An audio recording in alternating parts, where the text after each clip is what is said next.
पहले जो समिट अलग अलग मीडिया हाउस ने किए हैं वो नेता सेंट्रिक रही है। मुझे खुशी है ये नीति सेंट्रिक है। स्पेस एक्सप्लोरेशन हो, बायोटेक रिसर्च हो या एआई हो, हमारे बच्चे फ्यूचर लीडर्स बनकर उभर रहे हैं। मुझे उस समय की सरकार उन नेताओं से कुछ कहना नहीं, यहाँ बैठे भी हैं, ये लूटियन जमात पर आश्चर्य होता है, ये खान मार्केट गैंग पर आश्चर्य हो रहा है। ये जो आए दिन कोर्ट जाते रहते हैं, पीआईएल के ठेकेदार बने फिरते हैं, ये लोग क्यों चुप थे? ये लोग 75 साल तक ऐसे कानून पर चुप क्यों? 5 से जुड़े दशकों पुराने कानून को भी हमारी ही सरकार ने बदला। हमने 12 लाख रुपए तक की इनकम को टैक्स फ्री कर दिया। हाँ, अब ताली बजी, आपको बाम्बू में ताली नहीं बजी। न्यूज एक्स वर्ल्ड अपने आप में एक बहुत बड़ा अवसर है। मीडिया के इस तरह के इवेंट्स होते रहते हैं, लेकिन आपके नेटवर्क ने इसे एक नया डायमेंशन दिया है।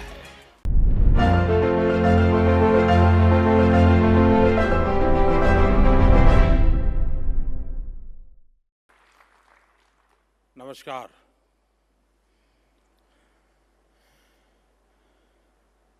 आईटीवी नेटवर्क के फाउंडर और संसद में मेरे साथी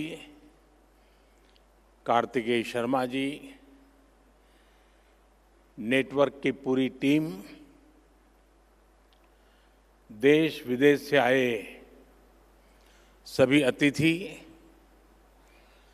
अन्य महानुभाव, देवी और सज्जनों, न्यूज एक्स वर्ल्ड इसकी शुभ शुरुआत और इसके लिए मैं आप सबको बहुत बहुत बधाई देता हूं, बहुत बहुत शुभकामनाएं देता हूं। आपके नेटवर्क के हिंदी और इंग्लिश सहित तमाम रीजनल चैनल्स आज आप अब ग्लोबल हो रहे हैं और आज कई फेलोशिप्स और स्कॉलरशिप की भी शुरुआत हुई है। मैं इन कार्यक्रमों के लिए आप सभी को बहुत बहुत शुभकामनाएं देता हूं। साथियों, मैं पहले भी मीडिया के इस तरह के कार्यक्रमों में जाता रहा हूं, लेकिन आज मुझे लग रहा है कि आपने एक नया ट्रेंड सेट किया है।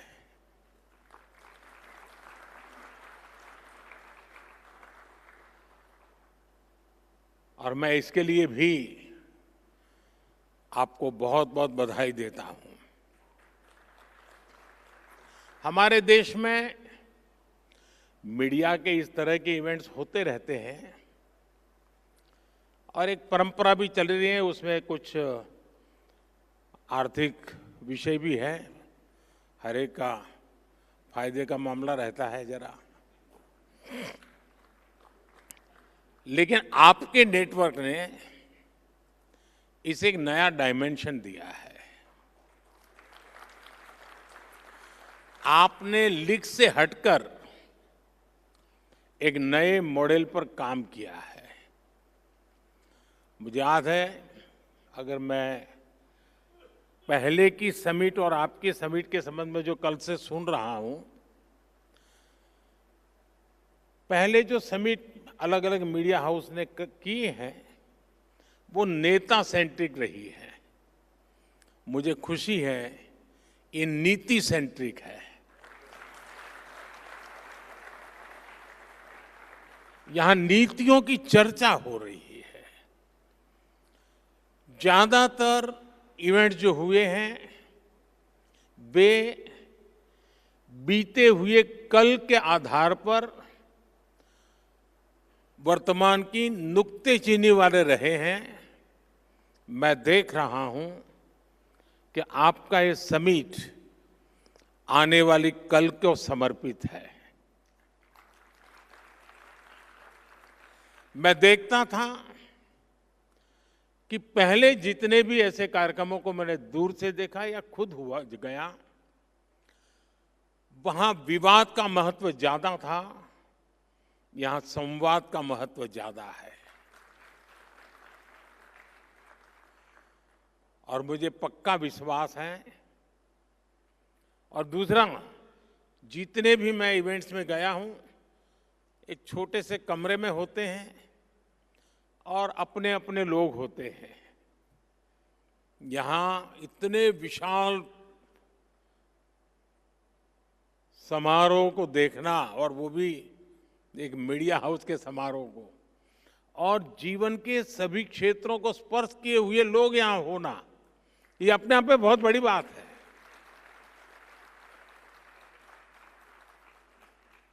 हो सकता है यहां से और मीडिया वालों को कोई मसाला नहीं मिलेगा, लेकिन देश को भरपूर प्रेरणा मिलेगी, क्योंकि यहां हुए हर व्यक्ति के विचार देश को प्रेरणा देने वाले विचार होंगे। उम्मीद है कि इस ट्रेंड को,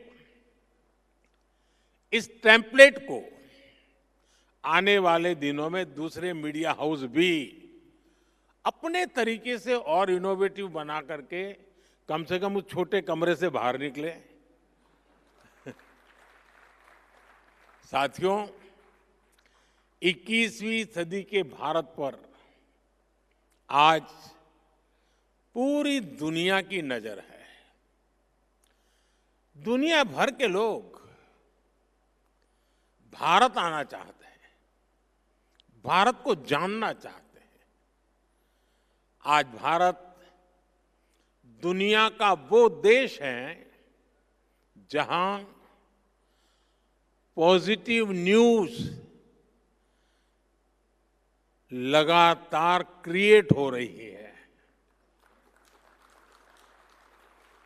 न्यूज मैन्युफैक्चर नहीं करना पड़ रहा है। जहां हर रोज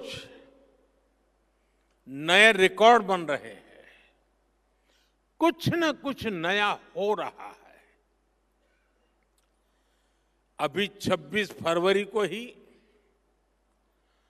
प्रयागराज में एकता का महाकुंभ संपन्न हुआ है। पूरी दुनिया हैरान है कि कैसे एक अस्थाई शहर में एक टेम्पररी व्यवस्था, नदी के तट पे करोड़ों लोगों का आना, सैकड़ों किलोमीटर की यात्रा करके आना और पवित्र स्नान करके भाव से भर जाना। आज दुनिया भारत की ऑर्गेनाइजिंग और इनोवेटिंग स्किल्स देख रही है। हम सेमीकंडक्टर से लेकर एयरक्राफ्ट कैरियर्स तक यहीं पर मैन्युफैक्चर कर रहे हैं। दुनिया भारत की इसी सफलता को विस्तार से जानना चाहती है। मैं समझता हूं कि न्यूज एक्स वर्ल्ड अपने आप में एक बहुत बड़ा अवसर है। साथियों, कुछ महीने पहले ही भारत ने दुनिया के सबसे बड़े चुनाव कराए हैं। 60 साल बाद ऐसा हुआ जब भारत में कोई सरकार लगातार तीसरी बार वापस लौटी। इस जन विश्वास का आधार पिछले 11 साल में भारत की अनेकों उपलब्धियां हैं। मुझे विश्वास है कि आपका नया चैनल भारत की रियल स्टोरीज दुनिया तक पहुंचाएगा। बिना कोई रंग दिए आपका ग्लोबल चैनल भारत की वैसी ही तस्वीर दिखाएगा जैसा वो है। हमें मेकअप की जरूरत नहीं है। साथियों, कई साल पहले मैंने vocal for local and local for global का विजन देश के सामने रखा था। आज हम इस विजन को सच्चाई में बदलते हुए देख रहे हैं। आज हमारे यहां आयुष प्रोडक्ट्स और योग लोकल से ग्लोबल हो गए हैं। दुनिया में कहीं पर भी जाइए, कोई न कोई तो योग को जानने वाला मिलेगा ही। मेरे मित्र टोनी यहां बैठे हैं, वो तो रोज के योगा प्रैक्टिशनर है। आज भारत के सुपरफूड हमारा मखाना लोकल से ग्लोबल हो रहा है। भारत के मिलेट्स, श्री अन्न भी लोकल से ग्लोबल हो रहे हैं।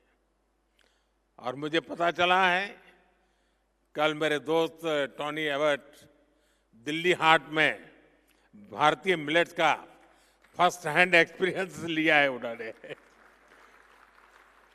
और उनको मिलेट्स की डिशेज बहुत पसंद आई, और ये सुनकर मुझे ज्यादा अच्छा लगा। साथियों, मिलेट्स ही नहीं, भारत की हल्दी भी लोकल से ग्लोबल हो गई है। भारत दुनिया की 60% से ज्यादा हल्दी की सप्लाई कर रहा है। भारत की कॉफी भी लोकल से ग्लोबल हो गई है। भारत दुनिया का 7वां सबसे बड़ा कॉफी एक्सपोर्टर बन गया है। आज भारत के मोबाइल, इलेक्ट्रॉनिक प्रोडक्ट्स, भारत में बनी दवाइयां अपनी ग्लोबल पहचान बना रही हैं। और इन सबके साथ ही एक और बात हुई है। भारत कई सारे ग्लोबल इनिशिएटिव्स को लीड कर रहा है। हाल ही में मुझे फ्रांस में एआई एक्शन समिट में जाने का मौका मिला। दुनिया को एआई फ्यूचर की तरफ ले जाने वाली इस समिट का भारत को होस्ट था। अब इसको होस्ट करने का जिम्मा भारत के पास है। भारत ने अपनी प्रेसिडेंसी में इतनी शानदार G20 समिट कराई। इस समिट के दौरान हमने India, middle east, Europe corridor के रूप में एक नया इकोनॉमिक रूट दुनिया को दिया। भारत ने ग्लोबल साउथ को भी एक बुलंद आवाज दी। हमने आइलैंड नेशंस को, उनके हितों को अपनी प्रायोरिटी से जोड़ा है। क्लाइमेट क्राइसिस से डील करने के लिए भारत ने मिशन लाइफ का विजन दुनिया को दिया है। इसी तरह international solar alliance, कोalition for disaster resilient infrastructure, ऐसे अनेक इनिशिएटिव्स हैं जिनको भारत ग्लोबली लीड कर रहा है। और मुझे खुशी है कि आज जब भारत के अनेक ब्रांड ग्लोबल हो रहे हैं, तो भारत का मीडिया भी ग्लोबल हो रहा है। इसी ग्लोबल अपॉर्चुनिटी को समझ रहा है। साथियों, दशकों तक दुनिया भारत को अपना बैक ऑफिस कहती थी, लेकिन आज Bharat new factory of the world बन रहा है। हम सिर्फ वर्कफोर्स नहीं, वर्ल्ड फोर्स बन रहे हैं। कभी हम जिन चीजों का इंपोर्ट करते थे, आज देश उनका इमर्जिंग एक्सपोर्ट हब बन रहा है। जो किसान कभी लोकल मार्केट तक ही सीमित था, आज उसकी फसल पूरी दुनिया के बाजारों तक पहुंच रही है। पुलवामा की स्नो पीस, महाराष्ट्र के पुरंदर फिग्स और कश्मीर के क्रिकेट बैट्स, इनकी डिमांड अब दुनिया में बढ़ रही है। हमारे डिफेंस प्रोडक्ट्स दुनिया को भारतीय इंजीनियरिंग और टेक्नोलॉजी की ताकत दिखा रहे हैं। इलेक्ट्रॉनिक्स से ऑटोमोबाइल सेक्टर तक दुनिया ने हमारी स्केल को, हमारे सामर्थ्य को देखा है। हम दुनिया को सिर्फ अपने प्रोडक्ट ही नहीं दे रहे, भारत ग्लोबल सप्लाई चेन में एक ट्रस्टेड और रिलायबल पार्टनर भी बन रहा है। साथियों, आज अगर हम बहुत सारे सेक्टर्स में लीडर बने हैं, तो उसके पीछे बहुत सालों की सुविचारित मेहनत है। ये सिस्टमैटिक पॉलिसी डिसीजन से ही संभव हो पाया है।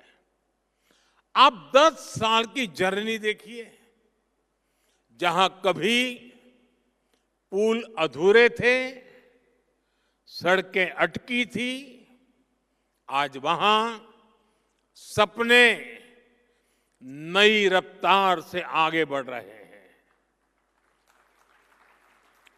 अच्छी सड़कों से, शानदार एक्सप्रेस वे से ट्रेवल टाइम और कॉस्ट दोनों कम हुए हैं। इसे इंडस्ट्री को लॉजिस्टिक का टर्न अराउंड टाइम कम करने का अवसर मिला। इसका बहुत बड़ा फायदा हमारे ऑटोमोबाइल सेक्टर को मिला। इससे गाड़ियों की डिमांड बढ़ी। हमने गाड़ियों के ईवीज के प्रोडक्शन का एनकरेज किया। आज हम दुनिया के एक बड़े ऑटोमोबाइल प्रोड्यूसर और एक्सपोर्टर बनकर उभरे हैं। साथियों, ऐसा ही बदलाव इलेक्ट्रॉनिक्स मैन्युफैक्चरिंग में दिखा है। बीते दशक में 2.5 करोड़ से ज्यादा परिवारों तक पहली बार बिजली पहुंची। देश में बिजली की डिमांड बढ़ी, प्रोडक्शन बढ़ी, इससे इलेक्ट्रॉनिक इक्विपमेंट की डिमांड बढ़ी। हमने डेटा सस्ता किया तो मोबाइल फोन्स की डिमांड बढ़ी। ज्यादा से ज्यादा सर्विस मोबाइल फोन पर लेकर आए तो डिजिटल डिवाइसेज का कंजम्पशन और बढ़ा। इस डिमांड को अपॉर्चुनिटी में बदलकर हमने पीएलआई स्कीम जैसे प्रोग्राम शुरू किए। आज देखिए, भारत एक मेजर इलेक्ट्रॉनिक्स एक्सपोर्टर बन चुका है। साथियों, आज भारत बहुत बड़े टारगेट्स रख पा रहा है, उनको अचीव कर रहा है। तो इसके मूल में एक खास मंत्र है। ये मंत्र है मिनिमम गवर्नमेंट, मैक्सिमम गवर्नेंस। ये एफिशिएंट और इफेक्टिव गवर्नेंस का मंत्र है। यानी न सरकार का दखल, न सरकार का दबाव। मैं आपको एक दिलचस्प उदाहरण देता हूं। बीते एक दशक में हमने करीब 1,500 ऐसे कानूनों को खत्म किया है जो अपना महत्व खो चुके थे। 1,500 कानून खत्म करना बहुत बड़ी बात है। इनमें से बहुत सारे कानून अंग्रेजी शासन के दौरान बने थे। अब मैं कुछ आपको आश्चर्य होगा सुनकर के, एक कानून था ड्रामेटिक परफॉर्मेंस एक्ट। ये कानून अंग्रेजों ने 150 साल पहले बनाया था। तब अंग्रेज चाहते थे कि ड्रामा और थिएटर का उपयोग तब की सरकार के खिलाफ ना हो। इस कानून में प्रावधान था कि अगर पब्लिक प्लेस में 10 लोग डांस करते मिल जाएं तो उन्हें गिरफ्तार किया जा सकता है। और ये कानून देश आजाद होने के बाद 75 साल तक चलता रहा है।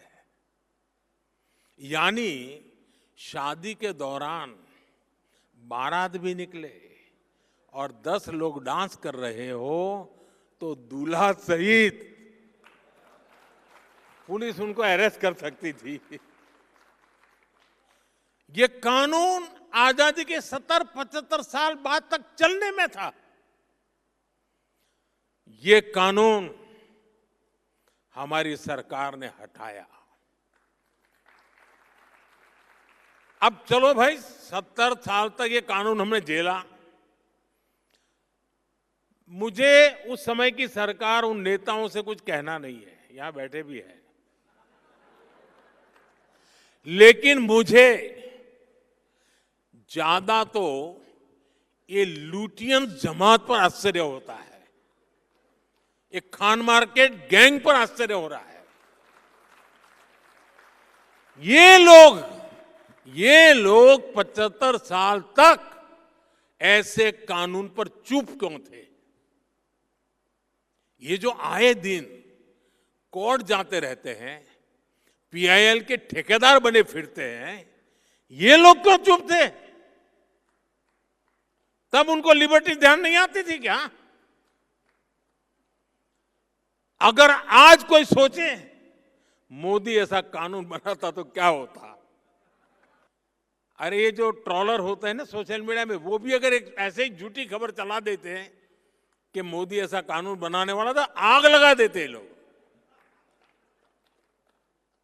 मोदी के बाल नोच लेते।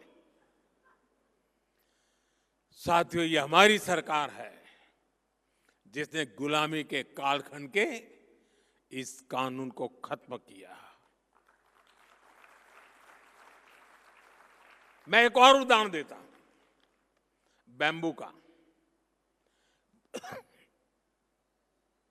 बैम्बू हमारे आदिवासी क्षेत्र में, खास करके ट्राइबल एरियाज की और खास करके नॉर्थ ईस्ट की तो लाइफलाइन है। लेकिन पहले बांस काटने पर भी आपको जेल भेज दिया जाता था। बांस काटने पर।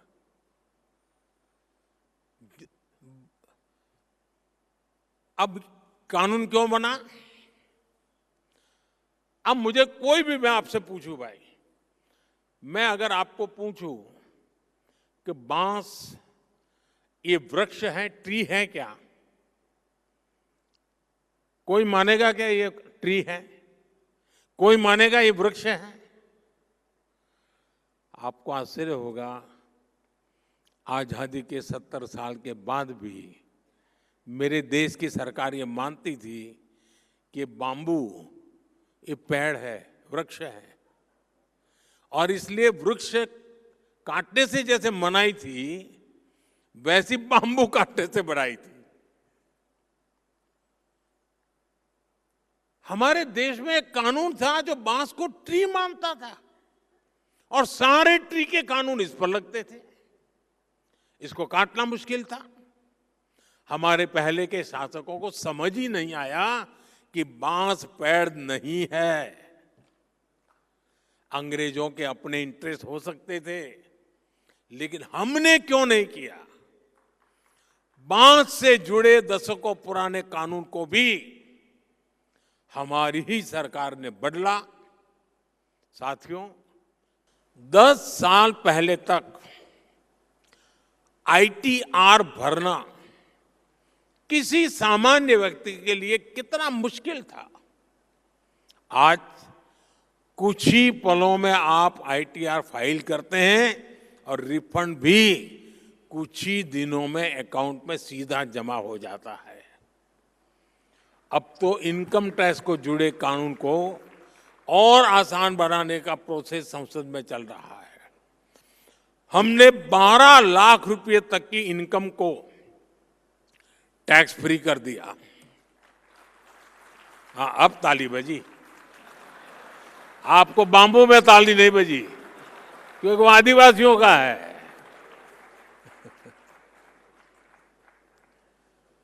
और इससे खास करके जो मीडिया कर्मी है, आप जैसे सैलरीड क्लास को बहुत ज्यादा फायदा होने वाला है।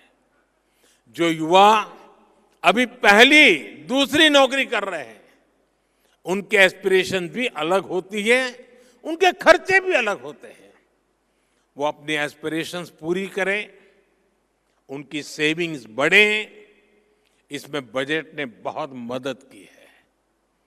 हमारा मकसद यही है, देश के लोगों को ईज ऑफ लिविंग दो, ईज ऑफ डूइंग बिजनेस दो, उड़ने के लिए खुला आसमान दो।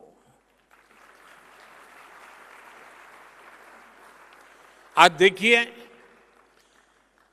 जियो स्पेशल डेटा का फायदा कितने सारे स्टार्टअप्स उठा रहे हैं। पहले अगर किसी को मैप बनाना होता था तो सरकार की परमिशन लेनी पड़ती थी। हमने इसको बदला और आज हमारे स्टार्टअप्स, प्राइवेट कंपनियां इस डेटा का बेहतरीन उपयोग कर रही हैं। साथियों, दुनिया को जीरो का कंसेप्ट देने वाला भारत आज इन्फिनिट इनोवेशंस की धरती बन रहा है। आज भारत सिर्फ इनोवेट ही नहीं कर रहा, बल्कि इंडोवेट भी कर रहा है। और जब मैं इंडोवेट कह रहा हूं तो इसका मतलब है इनोवेटिंग द इंडियन वे।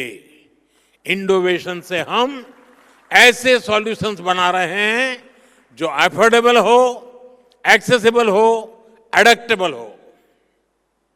हमने इन सॉल्यूशंस की गेट कीपिंग नहीं की है, बल्कि इन्हें पूरी दुनिया को ऑफर कर दिया है। जब दुनिया एक सिक्योर और cost effective digital payment system चाहती थी, हमने यूपीआई की व्यवस्था बनाई। मैं प्रोफेसर कार्लोस मोंटेस को सुन रहा था। वो यूपीआई जैसी टेक्नोलॉजी के पीपल फ्रेंडली स्वरूप से काफी प्रभावित दिखे। आज फ्रांस, यूएई, सिंगापुर जैसे देश यूपीआई को अपने फाइनेंशियल इकोसिस्टम में इंटीग्रेट कर रहे हैं। आज हमारे digital public infrastructure India stack से जुड़ने के लिए दुनिया के कई देश एग्रीमेंट्स कर रहे हैं। कोविड पैंडेमिक में हमारी वैक्सीन ने दुनिया को भारत के क्वालिटी हेल्थ केयर सॉल्यूशंस का मॉडल दिखाया। हमने आरोग्य सेतु ऐप को भी ओपन सोर्स किया ताकि दुनिया को इसका लाभ मिले। भारत स्पेस की एक बड़ी पावर है। हम दूसरे देशों की स्पेस एस्पिरेशन को अचीव करने में भी मदद कर रहे हैं। Bharat AI for public good पर भी काम कर रहा है और अपना एक्सपीरियंस, अपने एक्सपर्टाइज दुनिया के साथ भी शेयर कर रहा है। साथियों, आईटीबी नेटवर्क ने आज बहुत सारी फेलोशिप शुरू की है। भारत का युवा विकसित भारत का सबसे बड़ा लाभार्थी है और सबसे बड़ा स्टेक होल्डर भी है। इसलिए भारत का युवा हमारी बहुत बड़ी प्राथमिकता है। नेशनल एजुकेशन पॉलिसी ने बच्चों को किताबों से आगे, कहीं और आगे बढ़कर सोचने का अवसर दिया है। मिडिल स्कूल से ही बच्चे कोडिंग सीखकर एआई और डेटा साइंस के फील्ड के लिए तैयार हो रहे हैं। अटल टिंकरिंग लैब्स बच्चों को इमर्जिंग टेक्नोलॉजीज का हैंड्स ऑन एक्सपीरियंस दे रही है। इसलिए इस साल के बजट में हमने 50,000 नई अटल टिंकरिंग लैब्स बनाने का ऐलान किया है। साथियों, न्यूज की दुनिया में आप लोग अलग अलग एजेंसियों का सब्सक्रिप्शन लेते हैं। इससे आप लोगों को बेहतर न्यूज कवरेज में मदद मिलती है। ऐसे ही रिसर्च की फील्ड में स्टूडेंट्स को ज्यादा से ज्यादा इंफॉर्मेशन सोर्स की जरूरत होती है। इसके लिए पहले उन्हें महंगे दामों पर अलग अलग जर्नल्स सब्सक्रिप्शन लेने होते थे, खुद को पैसे खर्च करने पड़ते थे। हमारी सरकार ने सभी रिसर्चर्स को इस चिंता से भी मुक्त कर दिया है। हम वन नेशन वन सब्सक्रिप्शन लाए हैं। इससे देश के हर रिसर्चर को दुनिया के जाने माने जर्नल्स की फ्री एक्सेस मिलनी तय है। इस पर सरकार 6,000 करोड़ रुपए से ज्यादा खर्च करने जा रही है। हमें इंश्योर कर रहे हैं कि हर स्टूडेंट्स को अच्छी से अच्छी रिसर्च फैसिलिटीज मिले, चाहे स्पेस एक्सप्लोरेशन हो, बायोटेक रिसर्च हो या एआई हो। हमारे बच्चे फ्यूचर लीडर्स बनकर उभर रहे हैं। डॉक्टर ब्रायन ग्रीन ने आईआईटी के स्टूडेंट से मुलाकात की है और एस्ट्रोनॉट माइक मैसिमिनो सेंट्रल स्कूल के स्टूडेंट से मिलने गए थे और जैसा उन्होंने बताया है, उनके एक्सपीरियंस वाकई शानदार रहे हैं। वो दिन दूर नहीं जब भविष्य का कोई बहुत बड़ा इनोवेशन भारत के किसी छोटे से स्कूल से निकलेगा। साथियों, भारत का परचम हर वैश्विक मंच पर लहराए, यही हमारी आकांक्षा, यही हमारी दिशा है। साथियों, ये छोटा सोचने और छोटे कदम लेने का समय ही नहीं है। मुझे खुशी है कि एक मीडिया संस्थान के रूप में आपने भी इस भावना को समझा है। आप देखिए, 10 साल पहले तक आप सोचते थे कि कैसे देश के अलग अलग राज्यों तक पहुंचे, आपका मीडिया हाउस पहुंचे। आज आपने भी ग्लोबल होने का साहस जुटाया है। यही प्रेरणा, यही प्राण आज हर नागरिक का, हर एंटरप्रेन्योर का होना चाहिए। मेरा तो सपना है दुनिया के हर बाजार में, हर ड्राइंग रूम में, हर डाइनिंग टेबल पर कोई न कोई भारतीय ब्रांड मौजूद हो। मेड इन इंडिया दुनिया का मंत्र बने।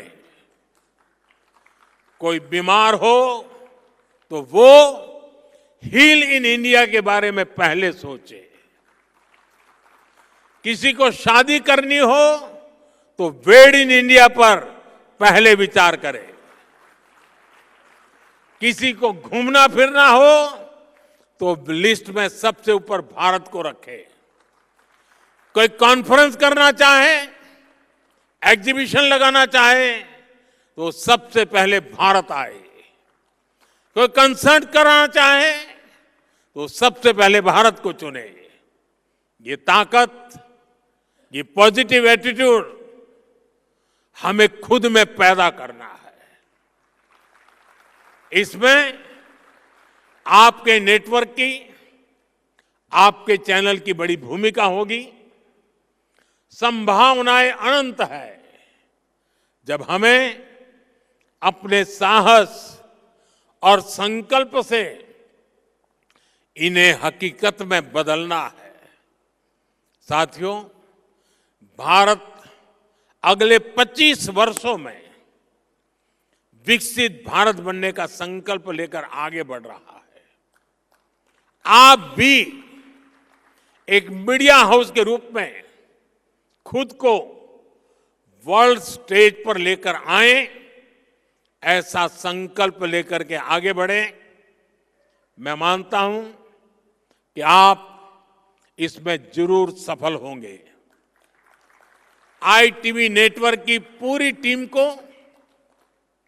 मैं फिर एक बार ढेर सारी शुभकामनाएं देता हूं और देश और दुनिया से जो पार्टिसिपेंट्स आए हैं, मैं उनका भी अभिनंदन करता हूं। उनके विचारों ने जरूर एक सकारात्मक सोच को बल दिया है। मैं इसके लिए भी,